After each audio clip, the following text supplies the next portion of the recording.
Where we bring you the latest news from around the Lincoln and Woodstock community. I'm your host today, Olivia Drapo. Thank you for joining us and enjoy the show. Parent-teacher conferences are coming up on November 18th. If you are interested, please contact the school at 745-2214 to set up a virtual appointment or schedule a phone call. And now we have a book talk from Shanna Drapo and me about some books we read this summer. Hi, I'm Olivia. What's your name? Nice to meet you, Olivia. I'm Shanna. Nice to meet you, Shannon. So, Olivia, what did you read this summer? Well, I read The Absolutely True Diary of a Part-Time Indian by Sherman Alexie. Epic. What was it about? The book follows a boy named Arnold Spirit Jr., who was usually called Junior, living on the Spoken Indian Reservation. He was born with a condition called hydrocephalus, meaning he had excessive spinal fluid on the brain. Although he was predicted to die, he miraculously survived. After a convincing conversation with his teacher from the Spoken School, he decides to attend an all-white school in the neighboring town, Reardon. So the story is just basically about how Junior dealt with the adjustment from going to the reservation school to an all-white school, and how he dealt with going to school with white people while living at the Native American reservation. He experiences a lot of situations facing inequalities throughout the story, both because of race and because of socioeconomic comparisons, as the people on his reservation were very poor, in contrast to the people at his new school. Great. Would you recommend this book? Yes, I would definitely recommend it. It has a little bit of inappropriate humor, so if your name is Bryn, you can't read it, but anybody else can. So what did you read this summer?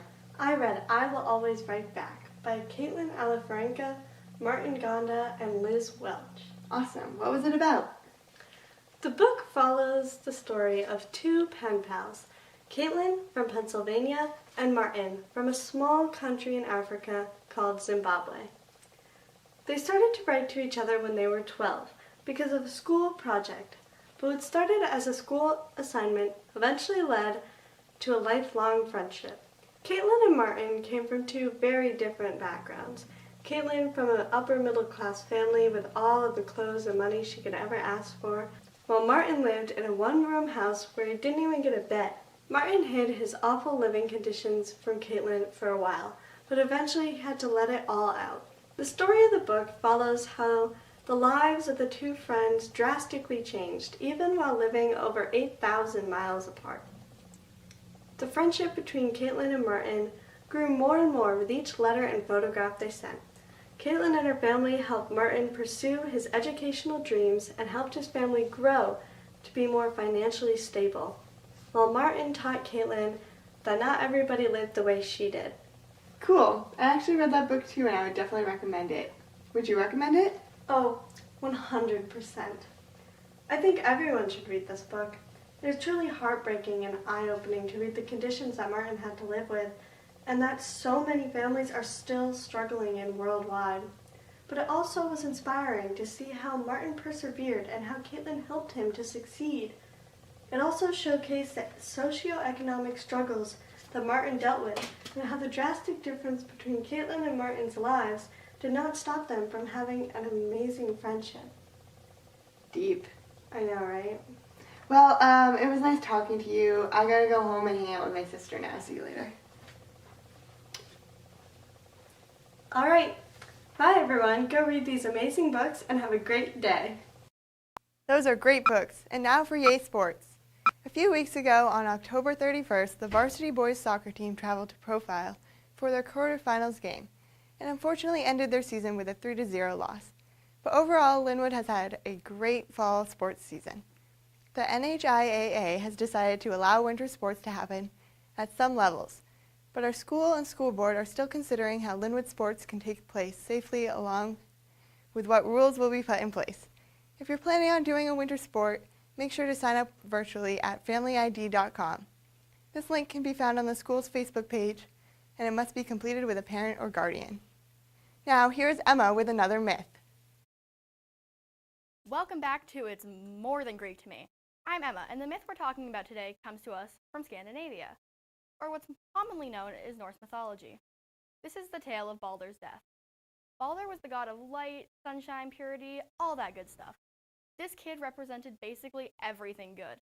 And on the complete opposite, we have Loki. We've all heard of him. The stories are true. He's a perpetual trickster with a fun hobby of confessing to murder as a party trick.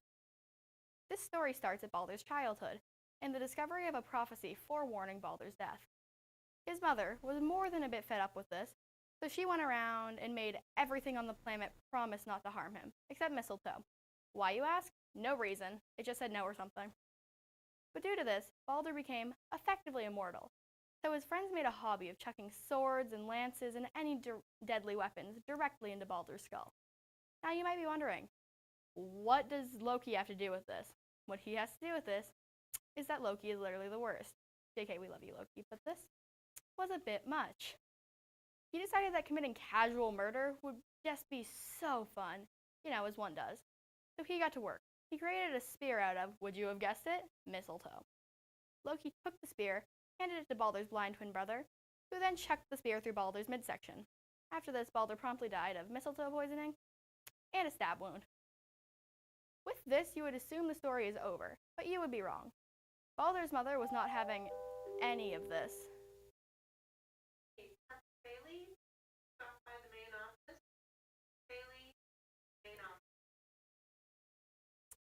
So she marched right down into the underworld and conversed with the god of death. This god said she would revive Baldr as long as everyone on the planet wept for him. And Loki, wanting to make his murder a bit more permanent, hid behind a rock cackling to himself or something, so Baldr stayed dead, and his murderer stayed a secret, until one day, all of the Aesir, or gods, threw a huge party, as they often do. And Loki was just being an utter jerk. Everyone was unhappy with him. So when they told Loki to stop, he decided that confessing to murder would be a fun way to lighten the mood. He was like, oh, why are you so mad? It's not like I killed Baldr or anything. Oh, wait, I did. And instead of this murder being a fun joke, everyone wanted him dead. So Odin chained him to a rock and has been dripping snake venom in his eyes ever since. Observe a domesticated... Now for a quick commercial break. But don't go away yet. We still have world news with Shanna Drapo and a segment on the Poetry Out Loud competition coming up today on the Kanc Connection. Observe a domesticated human family in their natural habitat, known to their species as the backyard. Hey, you think I should light it now? I think it's good. Yeah? Oh dear, someone is about to burn a pile of debris that's too tall, which can start a wildfire. Wait, could it be? Blimey, it is. It's Smokey. It's Smokey Bear. What a legend. Hey, it's Smokey. Sorry, it was too high. Right. Watch as he astutely ensures that there's no wind, and how he removes some of the debris to create a smaller, safer burning pile. You me to said, make it big. no, you said make it bigger, baby. The bigger, the better. Take note of our fearless furry friend here, humans. I appreciate it. Fist bump. Watching you. Smokey's done it again. Bye, Smokey. Only you can prevent wildfires. And now we have Shanna with some recent news. Welcome back to What Went Down in the World This Week with Shanna Drapo. A lot of interesting events have happened since our last episode. After a week of much stress and anticipation, Joe Biden has been elected as the 47th United States President. Kamala Harris will be known as the first female vice president and the first South Asian American vice president. Our new president will be officially sworn into office in January of 2021. In more local election news, New Hampshire has re-elected Chris Sununu as our governor. Chris Pappas and Ann McLean Custer have been elected as our state's 2 representatives in Congress. And finally, Jean Shaheen and Maggie Hassan have both been re-elected as the New Hampshire Senators. Also last week, the host of Jeopardy, Alex Trebek, passed away at the age of 80. The host has been open about his journey dealing with stage 4 pancreatic cancer after his diagnosis in March of last year. The host was loved by many and will be greatly missed. It is uncertain what his passing will mean for the future of the game show. And to brighten the mood, our weekly good news. In our country right now, there are a lot of children who unfortunately were not born into a family who could take care of them. Because of this, there are a number of kids in foster care. One example of this is a family of 5 siblings, split up into 3 different foster families. Although they are related, it is unlikely that a family would be willing to take in all 5 of the children. And that's where Robert Carter, a foster dad, comes in. Carter was already fostering the 3 brothers, but eventually decided to officially adopt them and their 2 sisters. Now the siblings will be able to grow up together and never be separated by the foster care system. And that's what went down in the world these past 2 weeks. See you next time. Thank you, Shanna. Poetry Out Loud has always been a challenging and fun annual event here at Lin-Wood, but this year is going to look a little different. Let's take a look. Hi, I'm Emma, and today I'm here with Miss Witcher and Miss Krill to ask a few questions about how Poetry Out Loud is going to go this year. So, Mrs. Krill, what makes Poetry Out Loud special? Emma, I'm so glad you asked. We have been doing Poetry Out Loud for a long time now, over a decade, I think.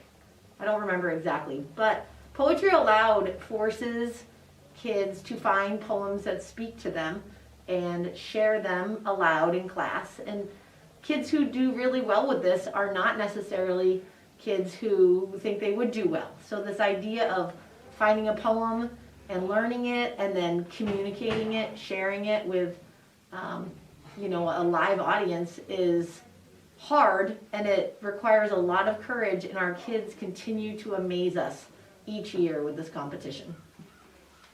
There's been a push that kids want to do their poems without their masks.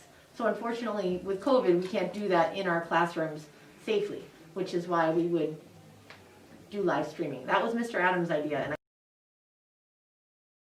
And What makes Poetry Out Loud special to you? I think Poetry Out Loud is special to me because it gives me the opportunity to memorize a poem that I find meaningful, and it also helps me push myself to be better at public speaking and getting in front of a crowd. And I think it helps me learn a lot about literature and trying new things. Poetry Out Loud is special because it lets people public speak in front of their peers and other community members that wouldn't necessarily have the confidence to do it alone. It forces them to go out of their comfort zone, which can be very beneficial for lots of kids. Okay, so Miss Witcher, how would you think that Poetry Out Loud is going to be different this year than in prior years? Well, we're still going to have our classroom competitions, and we're still going to have a school-wide competition. But we've been talking with Mr. Adams and thinking of ways that we could do things virtually. So one idea is that we are going to live stream the kids into our classroom so they can watch their peers do their poems and be judged that way. And probably our school-wide competition, we were just talking, might end up a Zoom with judges in town, may end up filmed and then sent out to the judges so they can assess the kids. And we don't really have any information right now about what the regional competition will look like, but we would assume it will be virtual as well. exactly. Well, thank you, Emma. This has been wonderful. Thank you, Emma. Thank you to everyone interviewed in that last segment. All high school students are participating in our annual Rotary speech event on November 19th. There will be a contest, yet, like many things, it will be virtual this year. Don't forget that next week we have an early release day for Thanksgiving on Wednesday, November 25th.